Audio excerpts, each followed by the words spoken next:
Now, I'm making this video to update you guys slash review a product, and that is on this keyboard, okay?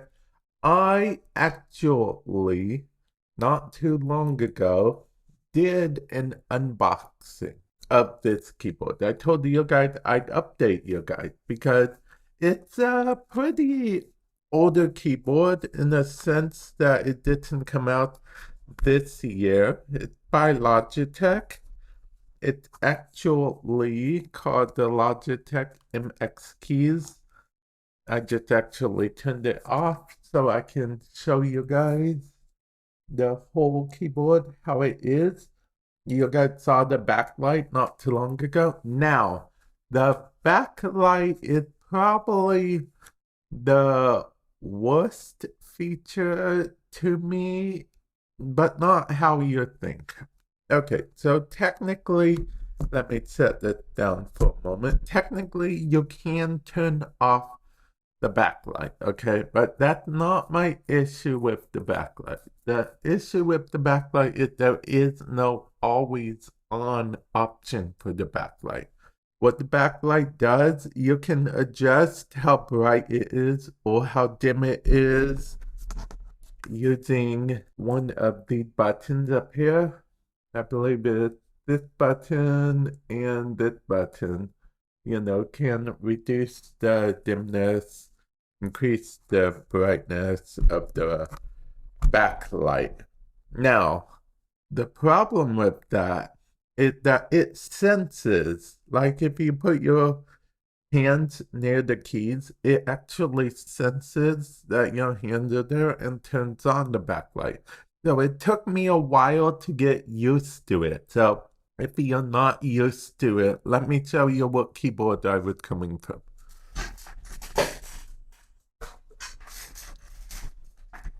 I came from the standard, Mac keyboard, and as far as my PC, it was one of the generic keyboard that comes with your PC, built PC. Actually, it was the keyboard from my very first built PC. Speaking of PC, that's actually one of the main reasons I bought this. It's one of the big selling points.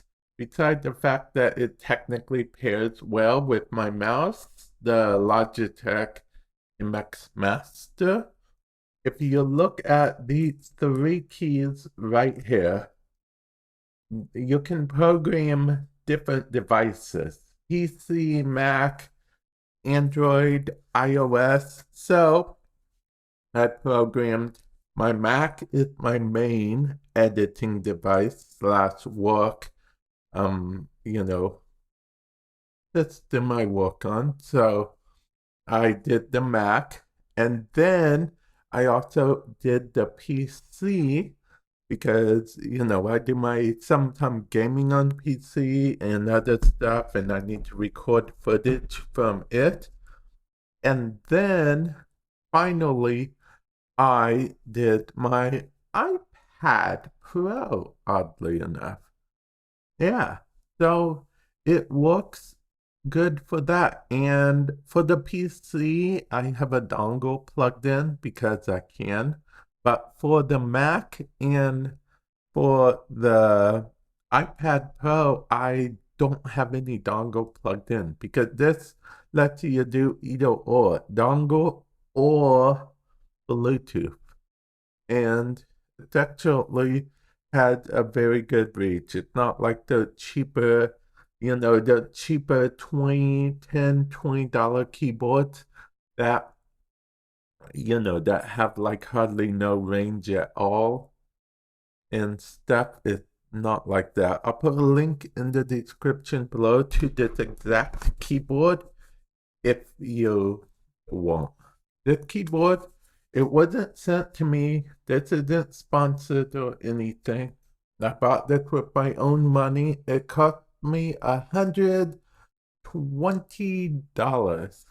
Now, there is a cheaper version for $99. Okay, the cheaper version doesn't include, you know, doesn't include this whole number pad and, whatnot over here. It's a smaller, much, smaller, simplistic size keyboard, 80% keyboard, I believe.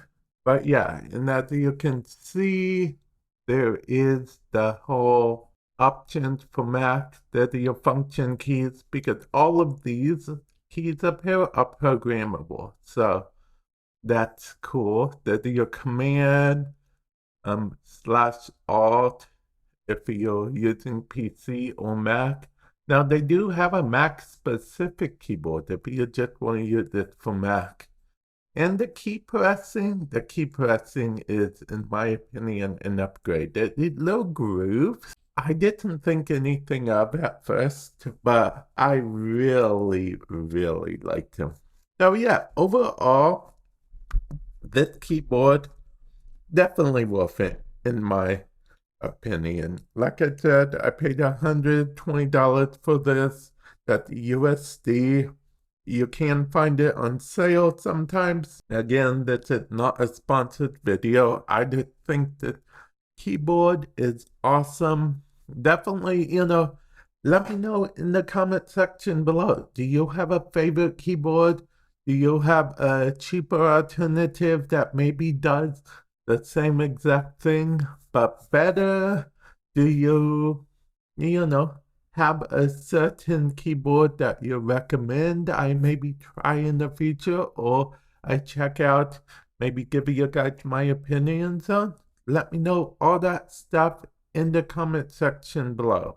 And I guess it goes without saying, this is a wireless keyboard, so I guess I should tell you guys about battery life real quick.